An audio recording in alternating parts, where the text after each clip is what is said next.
no hay ideas sin consecuencias ni verdades absolutas. Para conocer es necesario preguntar, preguntarnos y preguntar. Por eso me da mucho gusto preguntarle en esta ocasión a una gran escritora que admiramos mucho en México, Rosa Montero, a propósito de su libro más reciente, La Buena Suerte. Gracias, Rosa, por aceptar esta conversación. Encantada, Javier, y es un gusto de verte otra vez, aunque sea desde el otro lado del océano, ¿verdad? Pero en fin, te mando un abrazo. Yo también te abrazo, Rosa. Esta novela, como muchas otras tuyas, tocan temas esenciales. Está el amor, está la vida, ahora con una metáfora magnífica que es un tren, y está la muerte. ¿Ha cambiado tu perspectiva de la muerte, la pandemia que vivimos? Oh. Ha cambiado mi perspectiva de la muerte el tiempo que ha pasado. Yo tenía, ¿sabes, Javier? No sé si lo habremos hablado alguna vez, pero de adolescente tenía ataques de ansiedad y de miedo terribles, y esos ataques, esas crisis de angustia son crisis de miedo a la muerte, ¿no? Y de alguna manera yo creo que escribo, entre otras cosas, para intentar perderle el miedo a la muerte. Tengo un libro que se llama Historia del Rey Transparente, una novela, y recuerdo que cuando la publiqué un lector me dijo, pues me ha gustado mucho por esto, pero sobre todo me ha gustado porque después de leerla creo que tengo menos miedo a morir. Me pareció precioso, porque a mí también me había pasado, y es de alguna manera el camino que estoy intentando hacer, ¿no? Perderle el miedo a la muerte. La pandemia se nos ha echado encima con todo ese miedo a la muerte. Se han muerto amigos míos, se murió Lucho Sepúlveda, el escritor chileno, que además me contagió. Estuvimos juntos en un festival de Portugal, Fubua de Bersin, que es el festival literario más importante, del 20 al 23 de febrero, que todavía no se sabía demasiado, ¿no?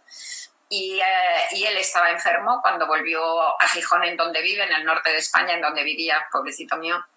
Pues le metieron en el hospital, y todos los que habíamos estado con él nos tuvimos que poner en cuarentena, claro, y yo lo pasé muy leve, y él se murió, ¿no? Y se han muerto otros amigos, y luego está el dolor de toda esa gente terrible que los ancianos en España ha sido durísimo, los ancianos que se han muerto sin poder despedirse de sus familias. Mi tía misma, la madre de mis primas, le ha pasado esto en una residencia. Ese es un dolor que nos va a costar tanto superarlo, tanto superarlo. Entonces, más que miedo a la muerte, que no me lo ha aumentado el miedo a la muerte, y no siento miedo personal a eso, lo que siento es desolación, Javier, desolación. Yo creo que todos estamos arrastrando como una tristeza de estos tiempos tan duros, ¿no? Y de lo que nos queda todavía de tiempos duros, y de la resaca económica que va a venir, ¿no? Pero bueno, esta es la parte de pena y la parte de tristeza, pero luego también hay que tener la fe en la capacidad de supervivencia del ser humano. Somos animales tenaces, somos capaces de volver a ponernos de pie después de estar destruidos y volver a crearnos una vida todavía mejor que la anterior, hasta con muletas, hasta mutilados, hasta con heridas. Y lo conseguimos, ¿no? Hay una frase, un refrán de estos castellanos que me encanta, que dice que Dios no te mande lo que puedas soportar, porque lo podemos soportar todo, ¿no? Así que tengamos esperanza con esa fuerza, que ni siquiera sabemos que la tenemos, ni siquiera sabemos que tenemos una fuerza tan grande. Bueno, pues la tenemos, esa es la buena noticia, así que saldremos. ¿Y tiene sentido escribir en estos momentos tan complicados? Estamos al límite de todo, ¿sí? Claro, escribir siempre tiene sentido, leer siempre tiene sentido. La belleza siempre tiene sentido, la búsqueda de la belleza siempre tiene sentido. Justamente el arte lo ha demostrado esta pandemia, ¿no? Ha demostrado que es nuestra arma secreta, se ha leído mucho más. El arte ha salvado a la gente, literalmente, en muchísimos casos, ¿no? Decía Georges Braque, el pintor francés, que el arte es una herida hecha luz. Y es que me parece una frase fundacional, ¿no? La cito muy a menudo porque creo que es exactamente eso, ¿no? ¿Qué podemos hacer con las heridas de la vida? Y mira qué mordisco nos ha pegado ahora, ¿no?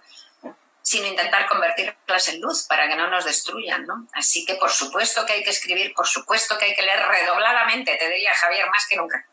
Claro. Rosa, ¿cómo surgen las ideas de tus novelas? ¿Es una imagen? ¿Es una pequeña historia? ¿Qué es? Pues no, siempre digo que no escoges las historias, sino que las historias te escogen a ti. Ya sabes que los expertos dicen que los novelistas somos gente que no hemos acabado de madurar, ¿no? Porque todos los seres humanos de niños pues van inventando cosas con esas imaginaciones, ven pasar un perro y piensan que es un dragón, yo qué sé. Pero luego ya en la pubertad lo van dejando. Pero los novelistas no lo dejamos, seguimos con esa cabeza loca, con esa imaginación que va inventando cosas. Y el 999 por 1000 de lo que inventa no sirve para nada, cruza tu cabeza como un meteoro y se acabó y desaparece. Pero de repente una de esas cosas que se te ocurren autónomamente, porque tú no las escoges, esas imágenes, esas ideas, aparecen en tu cabeza de la misma manera que los sueños aparecen por la noche, ¿no? Con esa misma autonomía. De repente una de esas ideas pues te emociona tanto, te turba tanto, que no te cabe en el pecho, que no te cabe en la cabeza, y dices, yo esto tengo que contarlo, yo esto tengo que compartirlo y además tengo que saber más de esto, y ahí nace la novela. Entonces es como una posesión, digamos. ¿Y cómo nació La Buena Suerte? ¿Con, digamos, las páginas iniciales o nació con algún personaje? Sí, bueno, es que mi novela empieza, no se puede hablar mucho de ella en el sentido de que es una novela de misterio con una intriga muy fuerte, pero se puede contar el principio. Entonces es un personaje que va en un tren de alta velocidad que va de Madrid a Málaga, que es una ciudad en el sur de España. Y entonces va un hombre como de unos 50 años, con pinta de profesional, buen aspecto, guapo, y va con el ordenador, sumido en el ordenador. De repente el tren se para en una parada en la mitad del camino, levanta la cabeza y ve el paisaje más horroroso del universo. El paisaje más feo del mundo, un paisaje como una barriada industrial destruida, hecha polvo, y ve 3 vías y pegado a las vías un balconcito como de un segundo piso, todo pegado a las vías, de un edificio horrendo, con un balcón con todos los barrotes oxidados, con una bombona de gas reventada y un cartel de cartón escrito a mano que dice se vende, con un número de teléfono. Entonces mi personaje lo mira, arranca el tren, se baja en la siguiente estación, no llega nunca a destino, él iba a Málaga, se vuelve a ese pueblo horrendo, se compra ese piso que es el piso más feo del universo, se encierra ahí, desaparece, nunca llega a destino y desaparece. Ese es el arranque. Bueno, pues a mí me pasó lo mismo, pero sin desaparecer. Yo iba a Málaga en ese mismo tren, en el AVE de Madrid a Málaga, y de repente el tren se paró. Iba a Málaga a un club de lectura en un pueblo cercano a Málaga que se llama Alhaurín el Grande.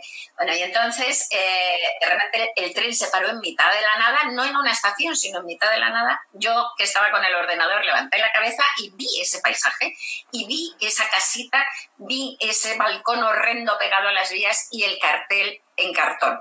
Y me dio mucha pena porque dije, oh, pobrecito, jamás va a vender esa casa. Jamás, esa casa más fea del universo pegada a las vías. Y seguro que la persona que lo vende necesita el dinero, por eso lo vende, pero no va a venderlo jamás. Y entonces, con la cabeza esta rayada, que te digo que tenemos los novelistas, ¡pling!, se me encendió la bombilla y pensé, ¿y qué pasaría si hubiera un personaje que se bajara a la siguiente estación, volviera, se comprara la casa y tal y cual? Ni siquiera sabía, no sabía por qué lo hacía, ni siquiera sabía si era hombre o mujer, no tenía ni idea de nada, ¿no? Pero esa idea me emocionó tanto que cuando llegué al club de lectura les dije, se me ha ocurrido esto, estoy emocionadísima y sé que va a ser el comienzo de una novela. Así que fíjate tú, eso fue el 29 de abril de 2017. Y 3 años más tarde tengo la novela que a mí me ha pasado. O sea, los lectores entran en la novela y no saben por qué se baja ese señor, ¿no? Yo tampoco lo sabía. Hice el mismo camino que mis lectores, solo que yo tardé 3 años y ellos tardan 2 días en leérselo, pero hice el mismo camino, ¿no? Así es. Rosa, tenemos que ir a un corte y regresamos contigo. Vale.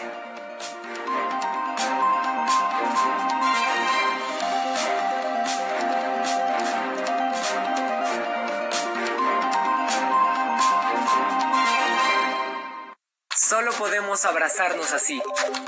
Besarnos de lejos. Reunirnos, pero cada uno en su casa. Sabemos que son tiempos difíciles para ser joven. Pero también son buenos para participar en las decisiones importantes. Si cumples 18 antes del 6 de junio de 2021, tramita tu INE desde ya. Tienes hasta el 10 de febrero. Este 2021, ¿contamos todas? Contamos todos. INE.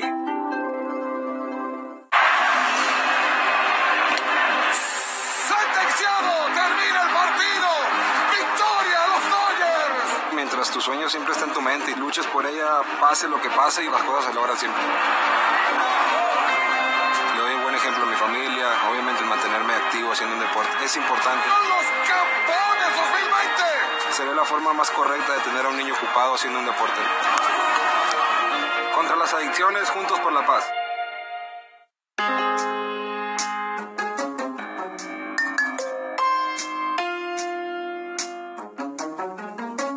Recuerdo que está con nosotros Rosa Montero. Rosa, nos decías cómo inicia tu novela y cómo se te ocurrió precisamente pues, la historia que nos cuentas de manera estupenda.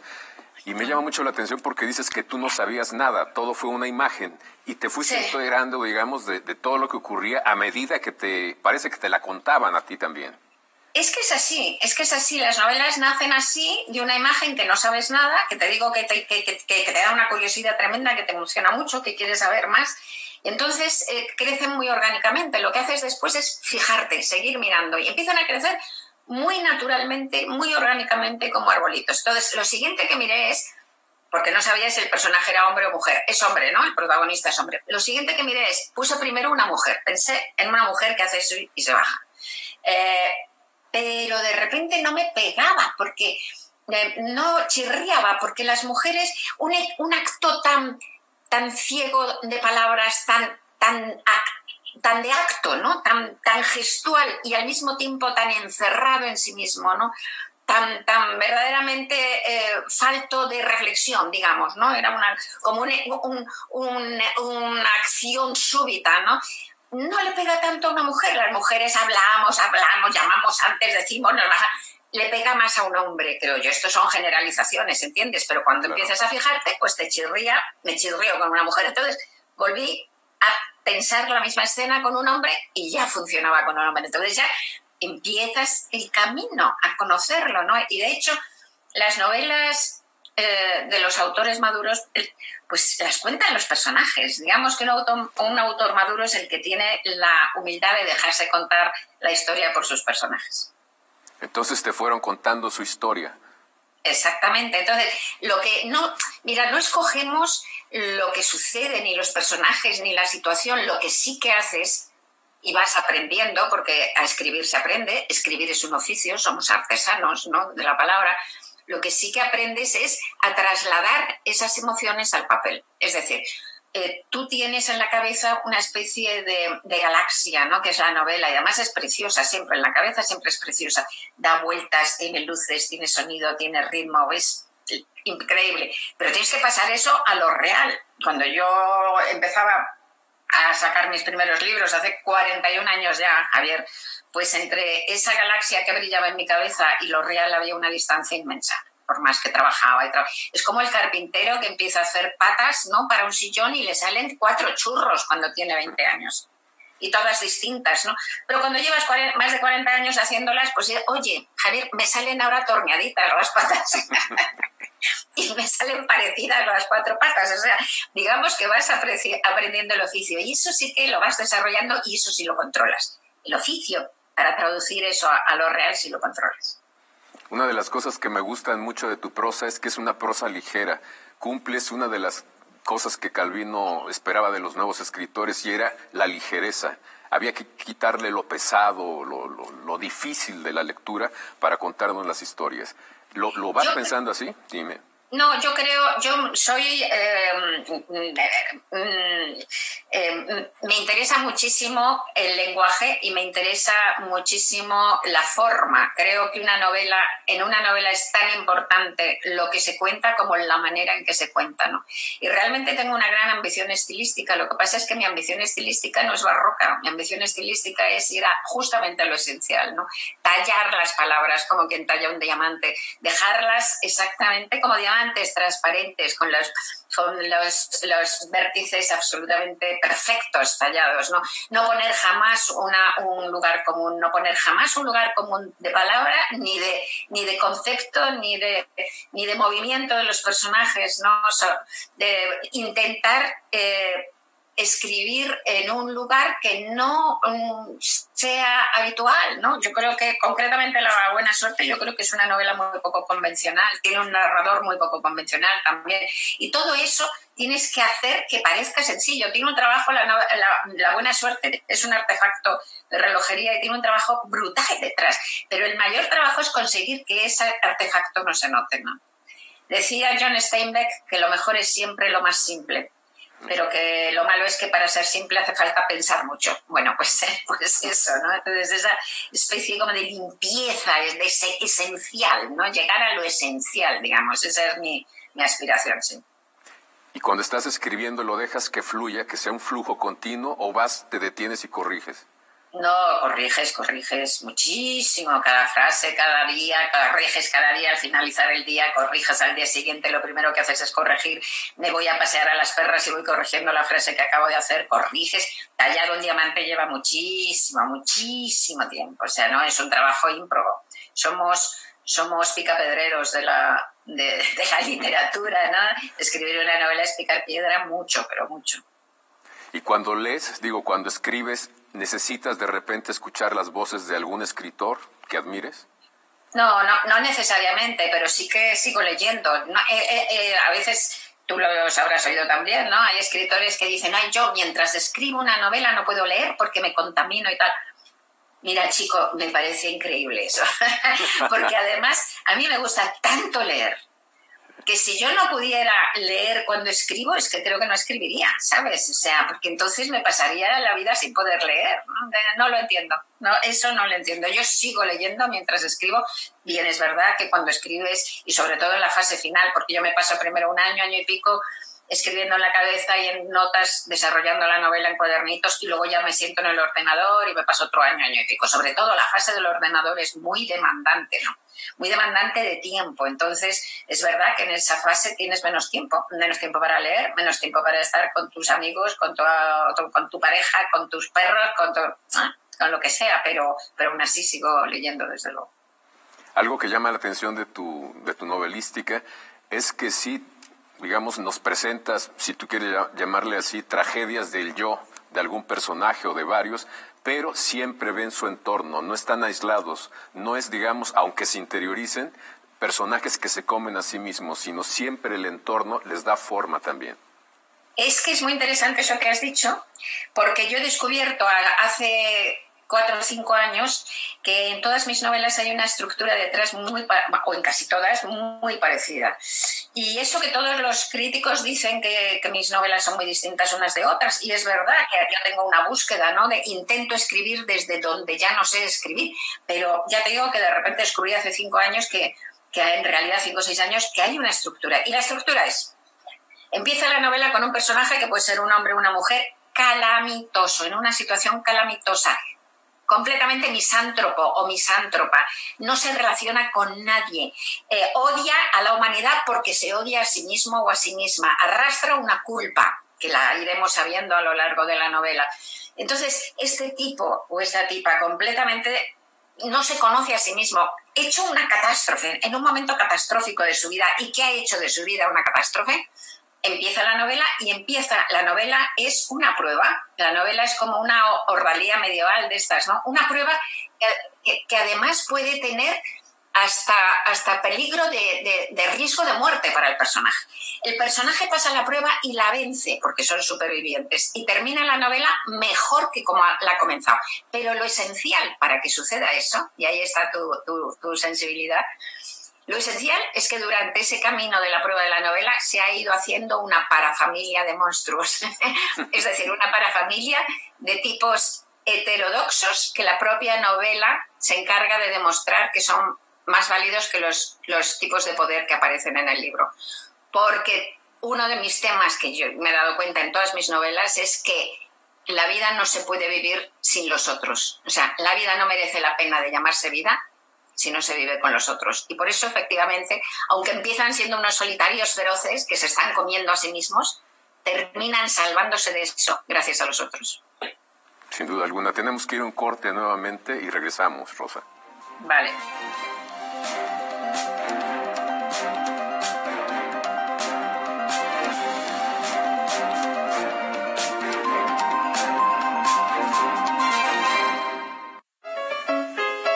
través de sus grabados, litografías y caricaturas, José Guadalupe Posada denunció los abusos de su época. Además de esto, inventó nuevas técnicas artísticas que finalmente lo llevarían a crear a la calavera garbanza. Tiene un cierto gozo su trabajo. Imaginaria, épica de la cultura mexicana, José Guadalupe Posada, en Especiales del 22, lunes 18 horas.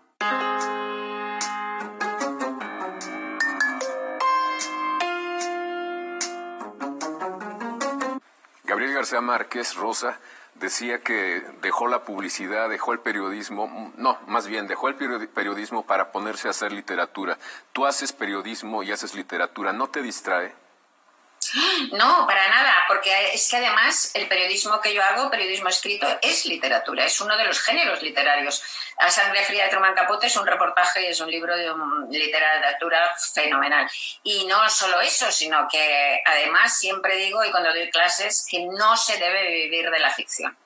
Porque la ficción debería ser realmente un ámbito de absoluta libertad. Y ya bastantes complicaciones tiene de la presión de tu propia vanidad, de la presión de las editoriales, de la presión del mercado, de la presión, para añadirle la presión de la comida y del alquiler, ¿sabes? O sea, si tienes que pagar tu vida con eso, pues a lo mejor en vez de tardar 3 años que deberías en una novela, pues la sacas al año y medio, una porquería de novela, porque necesitas el adelanto. Y luego que es imposible realmente vivir de la literatura, viven de la ficción, nos referimos, viven 2 o 3 en la lengua castellana, y en cualquier caso es que no se debe, insisto, yo vivo del periodismo y puedes vivir de otra cosa, de dar clases, en fin, búscate otra cosa, búscate siempre otra cosa. ¿Tú crees entonces que el mercado puede absorber o abducir, por decirlo de alguna manera, a los escritores cuando solamente quieren vivir de los libros que publican? Totalmente, está clarísimo. Yo he visto muchos escritores, bastantes escritores prometedores que se han destruido justamente por eso, porque han dejado el trabajo y de repente han empezado, lo que te digo, Javier, a publicar libros malos cada año. Y eran buenísimos escritores, han empezado, y tú no puedes, no solo ya es que pierdes a los lectores y ya pierdes tu credibilidad, es que escribir y publicar esos libros malos daña a tu escritura. Entonces terminas siendo peor también tú como escritor. Entonces eso evidentemente es una de las maneras más claras de perderse en el camino, en el largo camino de la escritura. No vivas nunca de la novela, nunca. Octavio Paz decía, desconfíe usted de las personas que dicen que solamente leen novelas, pero también decía, desconfíe de las personas que dicen que solo leen poesía. ¿Es cierto? Completamente. Y sobre todo, además, me parece, hay una cosa que siempre me ha dado mucha pena y es algo que le pasa a mucha gente, y es que cuando empiezan a hacerse mayores dejan de leer novela. No te digo ya la poesía, pueden seguir leyendo ensayos o cosas así, pero dejan de leer novela, ¿no? Y yo creo que es un síntoma gravísimo y malísimo de vejez interior, grande, porque se les está muriendo el niño interior, se les está muriendo la capacidad de maravilla, se les está muriendo la capacidad de imaginar. Entonces, si estás empezando a dejar de leer novela, ten cuidado que algo malo te pasa. ¿Cuál es un día común de Rosa Montero? ¿Te levantas temprano, escribes temprano? No, bueno, me levanto no muy tarde porque saco a las perras a un parque que hay aquí al lado y a las 10 ya no se las puede sacar sueltas. Así que me levanto como a las 9, salgo disparada sin desayunar, las saco, les doy un paseo y luego vuelvo, ya les doy de comer, desayuno. Y bueno, depende, cada día no soy muy... Cada día organizo mi día siguiente, ¿no? Digamos, entonces depende en qué momento estoy de la escritura, depende de las cosas que tengas que hacer, pero hago gimnasia también, me gusta mucho, lo necesito, soy muy activa, necesito hacer 1 hora, 1 hora y pico al día y bueno, y escribir y leer y ir al banco y esas cosas que uno tiene que hacer también, ¿no? Escribir el artículo, yo qué sé, hay montones de... Así que cada día voy organizando el día siguiente, digamos. Entonces no hay una línea general. No. Eso te da más vitalidad, supongo. No, es una cuestión de carácter. Soy bastante claustrofóbica y no soy nada, soy muy disciplinada. No puedes ser novelista sin ser disciplinado, pero no soy metódico. Cada día, por ejemplo, Vargas Llosa dice que no me sé el horario, pero vamos, que se sienta a escribir a las 10 de la mañana todos los días y se levanta a las 12:20. A mí eso, solamente pensar en una infinidad de días por delante, que a las 10 me siento y a las 12:20 me levanto, me parecería una cárcel, me muero, vamos. ¿Y qué es lo que más te llama la atención al principio del día leer? ¿Algo de ficción? ¿Los periódicos? Supongo que es básico. No, lo primero que leo son los periódicos, sí, claro. La ficción normalmente la leo ya más por la tarde, cuando siento que he hecho ya algo de trabajo. Es una tontería eso, pero hay como un complejo judío-cristiano de estos que te hace pensar que para poder regalarte la lectura, pues tienes que haber hecho algo antes de provecho. ¿Y escribes a mano? ¿Escribes en la computadora? No, en el primer año escribo en cuadernitos a mano con pluma estilográfica, pero luego ya después, pues claro, escribo mis artículos los escribo siempre en ordenador y la novela al final en ordenador, claro, menos mal, es porque yo he hecho 3 primeras novelas en máquina de escribir y era horroroso porque terminas para rehacerlas, terminabas cortando las frases y pegándolas en bueno, era como una labor para no tener que repetir la página entera, en fin, el ordenador es una maravilla. ¿Le das tus novelas antes de publicarlas a algún grupo de amigos? Siempre, eso es otro de los consejos que hay que dar. Cuando termines el borrador ya definitivo, hay que dejarlo reposar al menos 2 meses, intentar olvidarte de él porque estás demasiado cerca y no ves los defectos y entonces darlo a leer a 3 o 4 personas y luego que te den las críticas y luego lo lees tú y haces caso o no, depende, ¿no? Y entonces ya das el cepillado final, sí. ¿En general les haces caso? Depende, sí. A veces sí, a veces no, pero lo que sí que suele pasar, a lo mejor no saben explicarte lo que te dicen, a lo mejor lo que ellos dicen a lo mejor en realidad no tiene razón, pero te ayuda mucho porque te das cuenta, normalmente si te dicen algo es que ahí hay un fallo. A lo mejor no es lo que ellos dicen, pero normalmente hay un fallo, sí. Al 80% yo diría que hay un fallo en el texto, sí. Pues Rosa, el tiempo es lo que es, no nos deja seguir caminando, claro. Pero me da mucho gusto haber conversado contigo. No sé si quieras compartirnos algo más. Nada más que estaba aquí con mira, aquí tengo un montón de bichitos, esta es mi mesa de trabajo y mirad qué alebrijes tan bonitos mexicanos tengo, que me encantan. Bueno, y tengo más por ahí, pero sí. Tienes una relación fuerte con México desde hace tiempo. Muy fuerte, sí, muy fuerte. Pues muchas gracias, Rosa Montero, por esta conversación. Espero que esté muy bien lo que viene contigo. Muchas gracias y besos a todos, a ti y a todos. Gracias, y gracias a ustedes por acompañarnos aquí en Debate 22.